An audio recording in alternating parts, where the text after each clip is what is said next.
No. It's like how you pitch to the 8-hole hitter. Do you keep your starter in for another inning, even though he'll then have to bat? And Yeah. I know they're rare and more rare than they were in the past. Rarer, I should say, sorry. Um, but the guys you can hit are incredibly Well, valuable that because if you, that's the thing I was just about to say. Sorry about sorry, those stats you're saying about pitchers hitting. That people talk about. That's just on average. They're not all that bad, and that's why it's so cool. And it's some of the best moments I think is when you get a pitcher hitting a home run or something, or a yeah, pitcher coming out a big hit like Bumgarner hit with all his record of home runs off um, big name pitches and stuff. And then you've got like Greinke, who is basically a better hitter than like yeah, most like actual hitters. he'd bat clean up for the Giants probably. Yeah, it's I just mean, yeah, it makes a difference whether your pitcher is good at batting or not, and I like that.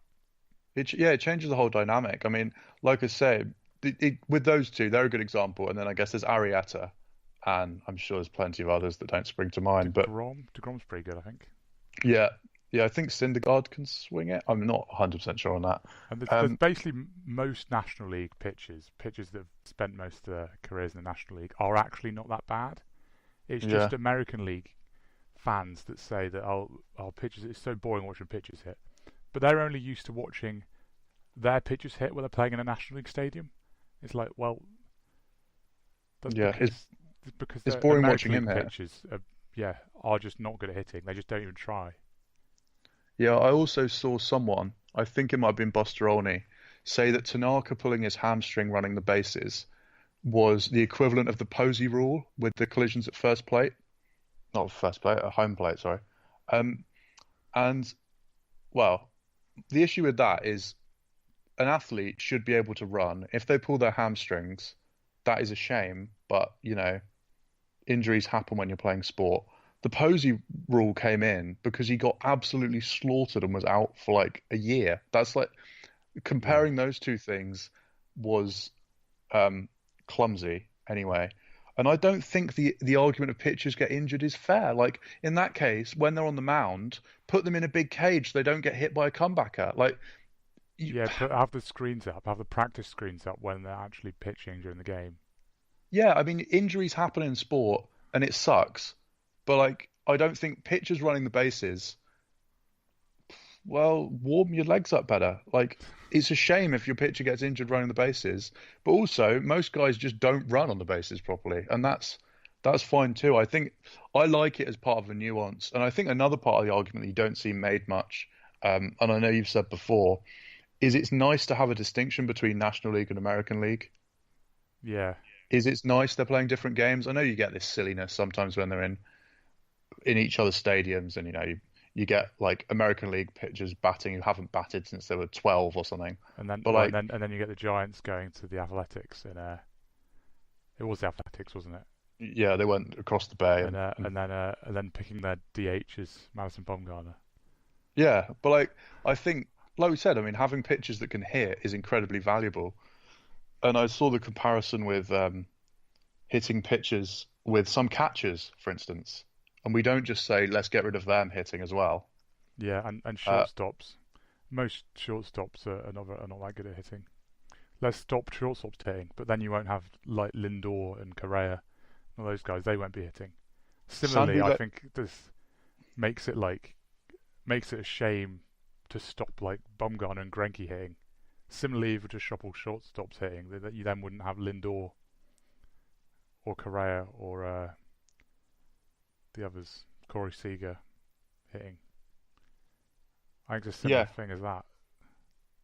At what point do you get so specialized that it becomes like American football and you have offense and defense teams?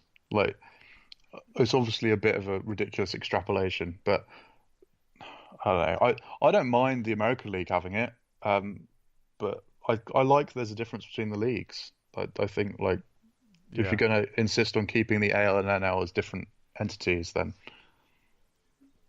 keep it this way, basically. yeah. Anyway, that's been quite a lot of time talking about the rules. Actually, sort of more than I anticipated. I suppose we should touch on the weekly Bryce Harper news. Oh, and that he's definitely becoming a San Francisco Giant. Yeah, this is basically a little bit of a Giants podcast this episode. Um, but yeah, basically, yeah, it's almost confirmed. Yeah, so Randy Miller said on the radio that Harper will reportedly be interested in a 2-year deal at around 75 million. What for the Giants? Well, just that's what he's considering doing now, and that could be with the Giants, which makes a lot less sense I'd for the be Giants than it would. surprised if he went to the Giants in a short deal, purely because of the ballpark, and it's like he's not going to increase his value. No, because he's going to hit 4 home runs and bat in 2 guys across 2 seasons. Yeah, I could understand him going there on like a long-term deal, because also the 2-year deal is like the Giants are probably not going to be that good. Although I think with Harper they'll be a lot closer to competing than a lot of people are expecting. Yeah, But well, I they think they still could. their peak. They're going to be better in like 3 or 4 years' time than the next 2 years anyway. So it seems like a strange move if he was to do that. And the thing, they're one of the teams that are actually, because they've reset the tax and they're willing to spend, as we know, they've not been afraid of spending. If they got him long term, in the summer of 20, no, the winter of 2021, they would have basically all of the money to spend on whatever they want. And that's the thing is Yeah, Bryce Harper would still be at his supposed peak, and or that's even why, possibly even before his peak for like a slugger. yeah, they Like could then how basically old would build he another be? team. Would he be 28, 29? Yeah, around there. Yeah, He could still be getting better as a hitter, basically. yeah. I mean, Um, might stop being so good in the field soon after that, but you know, first base. So or if they had the DH. yeah. So that's one thing that changes it. Um, and yeah, I don't know. A short deal for Harper doesn't make much sense for the Giants. They might give him opt-outs. I could see them giving him like 7 or 8 and opt-outs. Yeah, Um, but I think if they had Harper and add maybe I don't know, there aren't really any pitchers left that would be that good. But if they had Harper, then they've got a chance at being better than the Rockies. no, I if they got Harper, I can't really see what else to add that really jumps out at me. I mean, well, there's people. I saw some can't remember who might have been Giants beat writer or someone saying that they could get Adam Jones as well. Yeah, Um, but I don't know. I don't know how much I'd like that. I don't see necessarily why they'd do that. I I mean, mean, like have them on the corners, Jones and um, Harper on the corners, I guess. But like, I think Saris tweeted it the other day actually, and that basically exactly my thoughts. There's people saying why is Adam Jones still a free agent? Should be getting a contract, like a big contract or something.